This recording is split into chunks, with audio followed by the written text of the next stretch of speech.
দেশের ইতিহাসে আলজেরিয়ার সবচেয়ে বড় প্রকল্প মাওলানা ভাসানী সেতু উদ্বোধন হয়েছে গাইবান্ধার তিস্তা নদীর বুকে। বুধবার ২০ আগস্ট স্থানীয় সরকার উপদেষ্টা আসিফ মাহমুদ সচিব ভূঁইয়া ফিতা কেটে সেতুর শুভ উদ্বোধন করেন। ১৪৯০ মিটার দীর্ঘ ও ৯.৬ মিটার প্রস্থের সেতু নির্মাণে ব্যয় হয়েছে ৮৮৫ কোটি টাকা।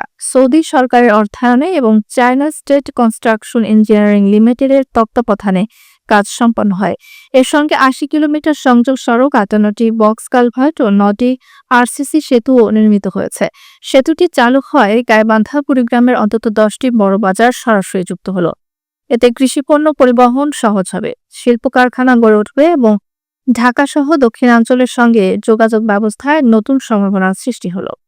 একই সঙ্গে ভুরুঙ্গামারী স্থলবন্দরের দূরত্ব কমবে ৪০ থেকে ১০০ কিলোমিটার পর্যন্ত। যদিও স্থানীয়রা মুক্তিযোদ্ধা শহীদুল্লাহ মাস্টারের নামে সেতুর নামকরণের দাবি তুলেছিলেন, সরকার প্রজ্ঞাপন জারি করে নাম দিয়েছে মাওলানা ভাসানী সেতু।